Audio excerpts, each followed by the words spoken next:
Aí dentro da história da pregação expositiva, nós temos aí um período que nós chamamos de período moderno. A 1546 até o século XIX, podemos chamar de período moderno. Mais do que qualquer outra coisa, os puritanos, um grupo que surgiu nesse período, eram os mais o grupo de mais destaque nesse período. Eles eram grandes pregadores, exímios pregadores. Para os puritanos, a verdadeira pregação é a exposição da palavra de Deus. Não se trata de mera exposição de um dogma ou de um ensino da igreja. A pregação, diziam eles, é a exposição da palavra de Deus, portanto, tudo deve estar sob o controle da palavra de Deus. A ênfase que eles deram em relação à pregação foi muito grande. Digamos que eles pegaram esse legado da reforma e desenvolveram ainda mais esse legado. Os puritanos enxergavam a pregação como uma marca distintiva do cristianismo verdadeiro, quando comparado com outras religiões. Enquanto outras religiões enfatizavam o cerimonialismo, enfatizavam também a questão da intervenção de outras pessoas, o cristianismo não, o cristianismo valorizava a pregação. Tanto é que uma das marcas distintivas desse período da igreja é construída, mas a ideia de marca distintiva da igreja, que é a pregação pura e simples da Escritura. Dentre esse grupo chamado de puritanos, e às vezes até mal compreendido por muitas pessoas, algumas pessoas tendem a ouvir o termo puritano como se fosse algo negativo. Pelo contrário, isso foi um grupo de pessoas que valorizaram a palavra, viveram a palavra, enfatizavam o ensino da palavra e buscavam viver de acordo com esse ensino. Pessoas realmente comprometidas em viver a Escritura. Mas ser chamado de puritano hoje, infelizmente, tem uma conotação extremamente negativa. Dentro desse grupo de personagens aí dos puritanos, nós temos um que se destaca, que é William Perkins. Nasceu em 1558, viveu até 1602. Um dos primeiros expositores puritanos de destaque. Ele exerceu profunda influência sobre o movimento puritano. E grande parte dessa sua influência se deve ao fato da questão da pregação expositiva. Ele enxergava a pregação da palavra de Deus como um testemunho que o próprio Deus dá de si mesmo. Ora, se Deus está testemunhando de si mesmo através da palavra, então o papel do pregador seria de simplesmente falar isso, explicar isso, clarear isso, e não inventar coisas além disso. Perkins identificou 4 princípios de direção para o pregador, todo pregador deveria desenvolver. E aí começa a se criar um certo padrão que serve de norte para a pregação expositiva moderna. Primeiro, ler o texto distintamente das escrituras canônicas, entender que não é toda a Bíblia até então que a igreja assumia, mas sim os livros que com a reforma foram selecionados ali, descartados os outros adicionais aí na Bíblia católica. Perkins então disse, não, tem que ser o texto conhecido que nós classificamos aí como inspirados, que é o que os protestantes têm hoje, na sua Bíblia, os 66 livros da Escritura, somente, nada além deles. O segundo princípio aí de direção para o pregador é oferecer um senso de entendimento do texto, que deve ser interpretado pela própria Escritura. Então ele só desenvolveu ou tornou claro um princípio que já havia surgido com a reforma, que é a Escritura interpreta a Escritura. Só que aqui no caso de Perkins, ele oferece um senso de entendimento do texto. Ou seja, eu preciso encontrar uma parte clara da Escritura, e essa parte clara, essa lição, essa verdade clara, vai servir de lente para eu interpretar as partes mais difíceis, né? É como se dissesse assim, olha, eu não posso criar coisas como o alegorismo fazia, né? Eu não posso deduzir coisas, imaginar que isso significa aquilo sem a base da escritura, sem um ensino claro da escritura. O terceiro é listar poucos e proveitosos pontos de doutrina no senso natural. Essa era uma ênfase que ele dava em relação à pregação. Tinha pouco interesse em pontos doutrinários. A ideia era mais na questão prática, né? Que aí isso leva ao quarto passo, o quarto princípio, que é aplicar as doutrinas corretamente listadas à vida e ao comportamento dos homens em uma linguagem simples e direta. Então, a preocupação dele com a aplicação serviu de guia também para muitos pregadores puritanos e outros também que surgiram posteriormente. Então, ler o texto, entender o texto à luz da própria escritura, listar os pontos doutrinários e aplicar esses pontos, né, de forma prática para a vida do ouvinte, né, dos irmãos ou da igreja.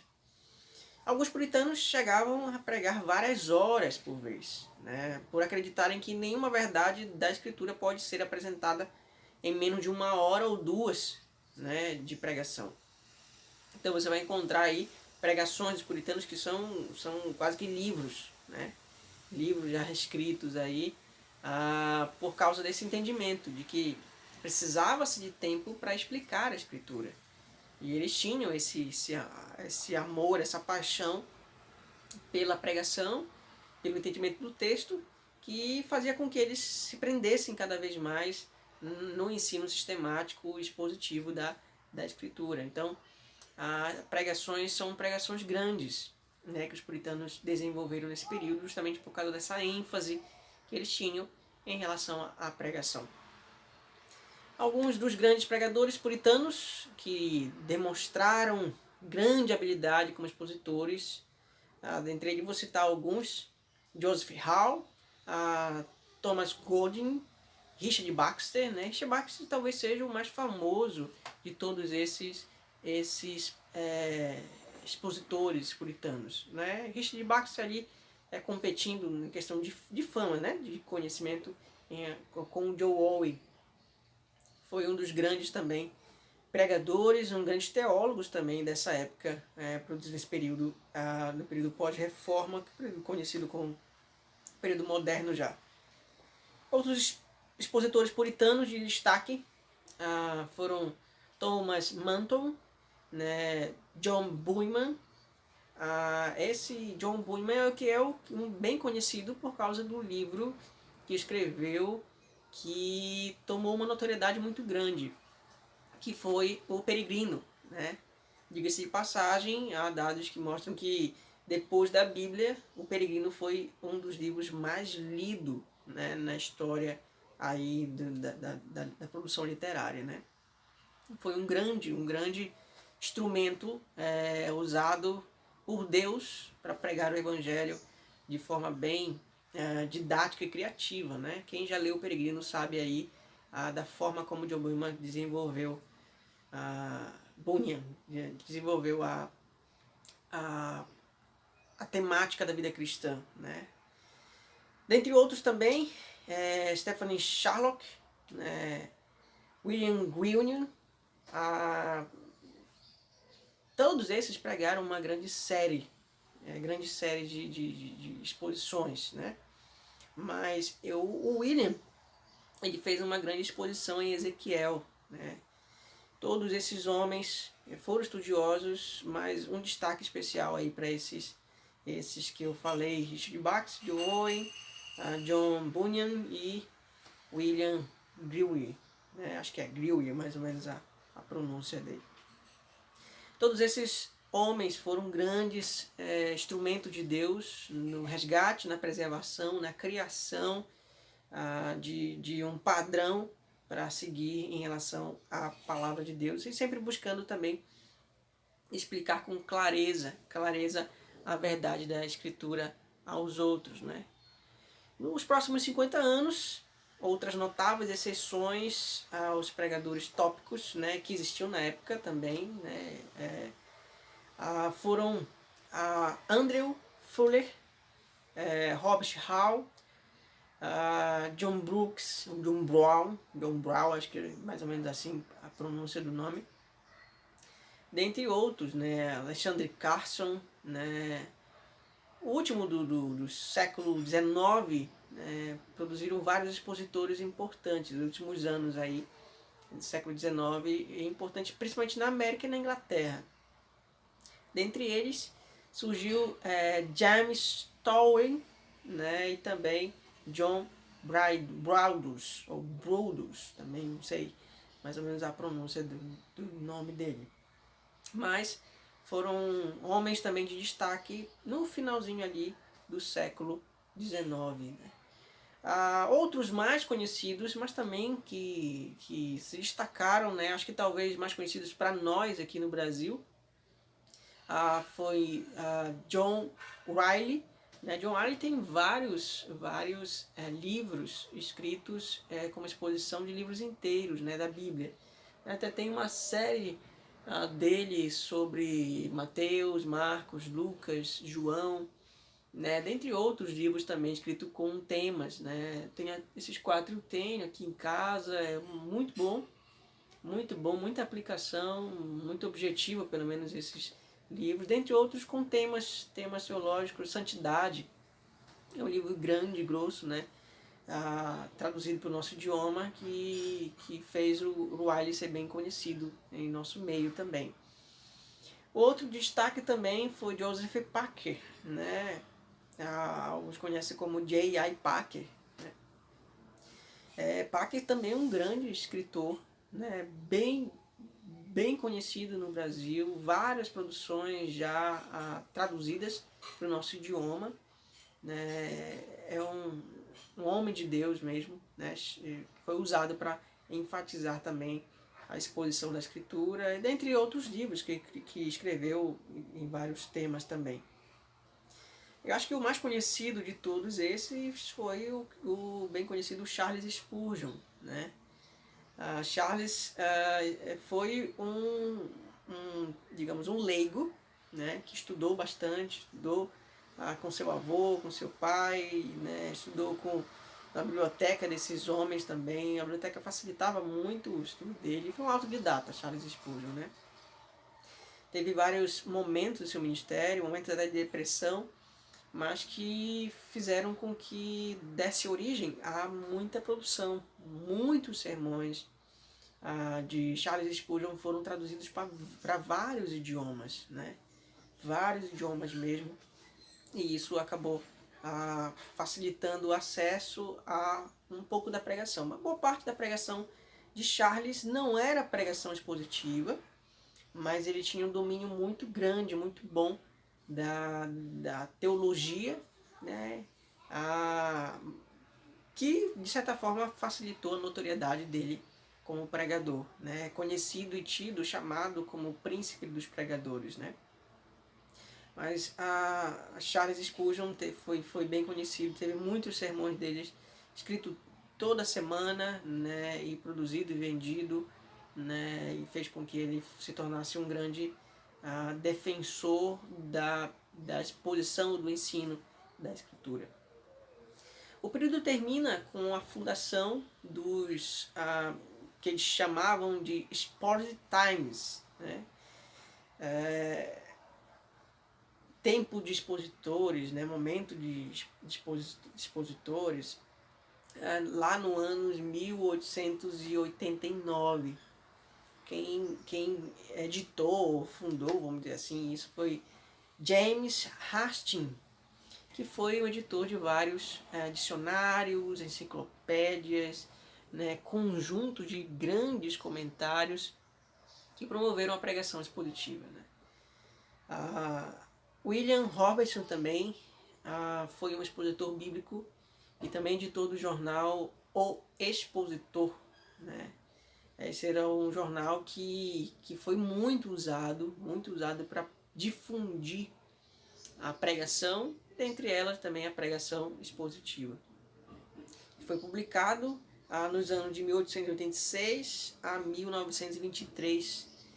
Esse jornal também promoveu essa sequência de exposições da Escritura. Desses personagens todos que eu falei, Charles Spurgeon é altamente considerado como pregador expositor. Ele pregou mais de 3.550 sermões. Esses sermões que é o que engloba, né, faz parte da galeria de sermões lá onde ele pregou durante muito tempo, né? No Metropolitan Tabernacle, né? Eles fizeram digamos assim, um aglomerado de sermões, né, nesse período, né, da história desta igreja, que compõe mais ou menos 63 volumes. 63 volumes aí de sermões, imagina só. Né? É muita produção, muito conteúdo sendo produzido nesse período, principalmente aí por Charles Spurgeon. Outra questão também é, isso foi publicado, né, entre 1555 até 1917. Porém, Charles Spurgeon não era como disse, um exímio expositor. Ele tinha exposições, pregava expositivamente, mas não é essa a sua marca, né? A sua única obra genuinamente positiva, né, é o conhecido Tesouro de Davi, na qual ele fornece uma cuidadosa exposição, versículo por versículo, né, dos Salmos, com dicas para os pregadores também. Né? Então, essa é a única obra, o único livro de Spurgeon 100% expositivo. Né? Os outros são sermões expositivos, um aqui, outro ali, né? Mas muito mais sermões textuais do que expositivos. Porém, a notoriedade de Charles Spurgeon nesse período foi muito grande. Né? E fez com que a valorização da escritura ficasse em voga, né, a pregação fosse tida em alta estima e, consequentemente, a pregação expositiva também um meio de edificação para a igreja. Então, ele finaliza esse período, nós chamamos de período moderno, que vai até o final aí do século XIX.